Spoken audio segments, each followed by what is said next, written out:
ओम नमः शिवाय। हर हर महादेव। चलिए सुनते हैं श्रावण सोमवार व्रत कथा।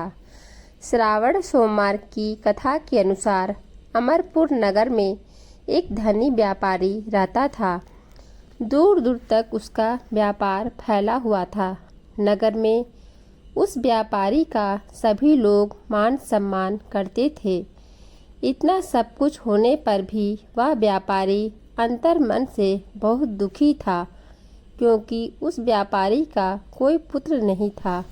दिन रात उसे एक ही चिंता सताती रहती थी। उसकी मृत्यु के बाद उसके इतने बड़े व्यापार और धन संपत्ति को कौन संभालेगा। पुत्र पाने की इच्छा से वह व्यापारी प्रति सोमवार भगवान शिव की व्रत पूजा करता था। सायंकाल को व्यापारी शिव मंदिर में जाकर भगवान शिव के सामने घी का दीपक जलाया करता था। उस व्यापारी की भक्ति देखकर एक दिन पार्वती ने भगवान शिव से कहा, हे प्राणनाथ, यह व्यापारी आपका सच्चा भक्त है। कितने दिनों से यह सोमवार का व्रत और पूजा नियमित कर रहा है। भगवान, आप इस व्यापारी की मनोकामना अवश्य पूर्ण करें। भगवान शिव ने मुस्कुराते हुए कहा, हे पार्वती, इस संसार में सबको उसके कर्म के अनुसार फल की प्राप्ति होती है। प्राणी जैसा कर्म करता है उन्हें वैसा ही फल प्राप्त होता है। इसके बावजूद पार्वती जी नहीं मानी और हठ करती रहीं। उन्होंने आग्रह करते हुए कहा, नहीं प्राणनाथ, आपको इस व्यापारी की इच्छा पूरी करनी ही पड़ेगी। यह आपका अनन्य भक्त है। प्रति सोमवार आपका विधिवत व्रत रखता है और पूजा अर्चना के बाद आपको भोग लगाकर एक समय भोजन ग्रहण करता है। आपको इसे पुत्र प्राप्ति का वरदान देना ही होगा। पार्वती का इतना आग्रह देखकर भगवान शिव ने कहा, तुम्हारे आग्रह पर मैं इस व्यापारी को पुत्र प्राप्ति का वरदान देता हूँ, लेकिन इसका पुत्र 16 वर्ष से अधिक जीवित नहीं रहेगा। उसकी मृत्यु हो जाएगी। उसी रात भगवान शिव ने सपने में उस व्यापारी को दर्शन देकर उसे पुत्र प्राप्ति का वरदान दिया और उसके पुत्र के 16 वर्ष तक जीवित रहने की बात भी बताई। भगवान के वरदान से व्यापारी को खुशी तो हुई, लेकिन पुत्र की अल्पायु की चिंता ने उस खुशी को नष्ट कर दिया। व्यापारी पहले की तरह सोमवार का विधिवत व्रत करता रहा। कुछ महीने बाद उसके घर बहुत ही सुंदर पुत्र ने जन्म लिया। पुत्र जन्म से व्यापारी के घर में खुशियां भर गई। बहुत धूमधाम से पुत्र जन्म का समारोह मनाया गया। व्यापारी को पुत्र जन्म की अधिक खुशी नहीं हुई, क्योंकि उसे पुत्र की अल्पायु के रहस्य का पता था। यह रहस्य घर में किसी को नहीं मालूम था। विद्वान ब्राह्मणों ने उस पुत्र का नाम अमर रखा। जब अमर 12 साल का हुआ तो शिक्षा के लिए उसे वाराणसी भेजने का निश्चय हुआ। व्यापारी ने अमर के मामा दीपचंद को बुलाया और कहा कि अमर की शिक्षा प्राप्त करने के लिए वाराणसी छोड़ आओ। अमर अपने मामा के साथ शिक्षा प्राप्त करने के लिए चल दिया। रास्ते में जहाँ भी अमर और दीपचंद्र रात्रि विश्राम के लिए ठहरते, वही यज्ञ करते और ब्राह्मणों को भोजन कराते थे। लंबी यात्रा के बाद अमर और दीपचंद एक नगर में पहुँचे। उस नगर के राजा की कन्या के विवाह की खुशी में पूरे नगर को सजाया गया था।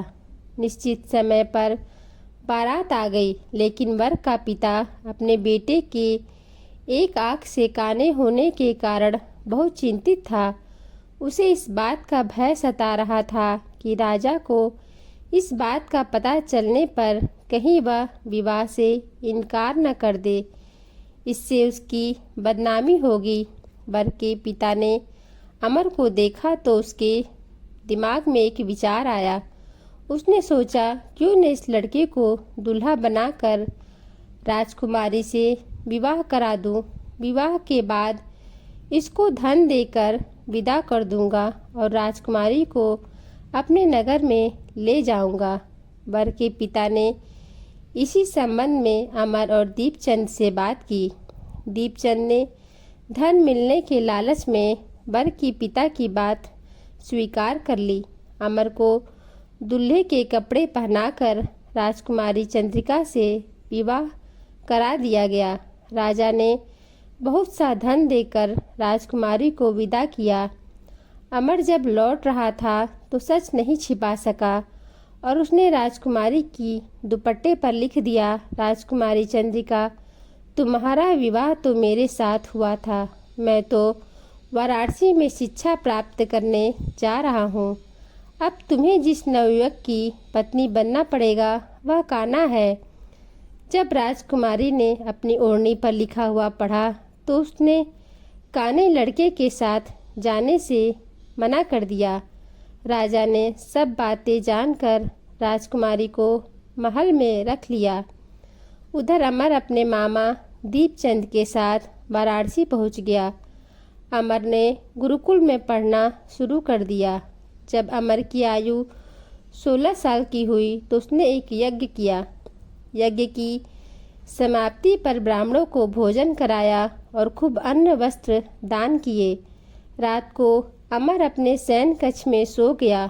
शिव के वरदान के अनुसार सेनावस्था में ही अमर के प्राण पखेरु उड़ गए। सूर्योदय पर मामा अमर को मृत देखकर रोने पीटने लगा। आसपास के लोग भी एकत्र होकर दुख प्रकट करने लगे। मामा के रोने विलाप करने के स्वर समीप से गुजरते हुए भगवान शिव और माता पार्वती ने भी सुने। पार्वती जी ने भगवान से कहा, प्राणनाथ, मुझसे इसके रोने के स्वर सहन नहीं हो रहा। आप इस व्यक्ति के कष्ट को अवश्य दूर करें। भगवान शिव ने पार्वती जी के साथ अदृश्य रूप से समीप जाकर अमर को देखा तो पार्वती जी से बोले, हे पार्वती, यह तो उसी व्यापारी का पुत्र है। मैंने इसे 16 वर्ष की आयु का वरदान दिया था। इसकी आयु तो पूरी हो गई।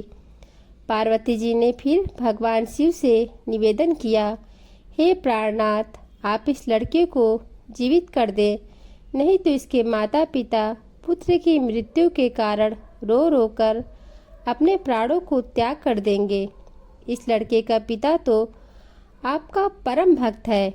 वर्षों से सोमवार का व्रत करते हुए आपको भोग लगा रहा है। पार्वती के आग्रह करने पर भगवान शिव ने उस लड़के को जीवित होने का वरदान दिया और कुछ ही पल में वह जीवित होकर उठकर बैठ गया। शिक्षा समाप्त करके अमर मामा के साथ अपने नगर की ओर चल दिया। दोनों चलते हुए उसी नगर में पहुँचे जहाँ अमर का विवाह हुआ था। उस नगर में भी अमर ने यज्ञ का आयोजन किया। समीप से गुजरते हुए नगर के राजा ने यज्ञ का आयोजन देखा। राजा ने अमर को तुरंत पहचान लिया। यज्ञ समाप्त होने पर राजा अमर और उसके मामा को महल में ले गया और कुछ दिन उन्हें महल में रखकर बहुत सा धन वस्त्र देकर राजकुमारी के साथ विदा कर दिया। रास्ते में सुरक्षा के लिए राजा ने बहुत से सैनिकों को भी साथ भेजा। दीपचंद ने नगर में पहुंचते ही एक दूत को घर भेजकर अपने आगमन की सूचना भेजी। अपने बेटे अमर के जीवित वापस लौटने की सूचना से व्यापारी बहुत ही खुश हुआ। व्यापारी ने अपनी पत्नी के साथ स्वयं को एक कमरे में बंद कर रखा था। भूखे प्यासे रहकर व्यापारी और उसकी पत्नी बेटे की प्रतीक्षा कर रहे थे। उन्होंने प्रतिज्ञा कर रखी थी कि यदि उन्हें अपने बेटे की मृत्यु का समाचार मिला तो दोनों अपने प्राणों को त्याग देंगे। व्यापारी अपनी पत्नी और मित्रों के साथ नगर के द्वार पर पहुंचा। अपने बेटे के विवाह का समाचार सुनकर पुत्रवधू राजकुमारी चंद्रिका को देखकर उसकी खुशी का ठिकाना न रहा। उसी रात भगवान शिव ने व्यापारी के सपने में आकर कहा, हे श्रेष्ठी, मैंने तेरे सोमवार के व्रत करने और व्रत कथा सुनने से प्रसन्न होकर तेरे पुत्र को लंबी आयु प्रदान की है। व्यापारी बहुत प्रसन्न हुआ। सोमवार का व्रत करने से व्यापारी के घर में खुशियाँ लौट आईं। शास्त्रों में लिखा है कि जो स्त्री पुरुष सोमवार का विधिवत व्रत करते हैं और व्रत कथा सुनते हैं, उनकी सभी इच्छाएं पूरी होती हैं। यह कथा यहीं समाप्त होती है। अगर आपको हमारी यह कथा अच्छी लगी हो तो हमारे चैनल को लाइक करें और सब्सक्राइब करें और कमेंट में हर हर महादेव ज़रूर लिखें।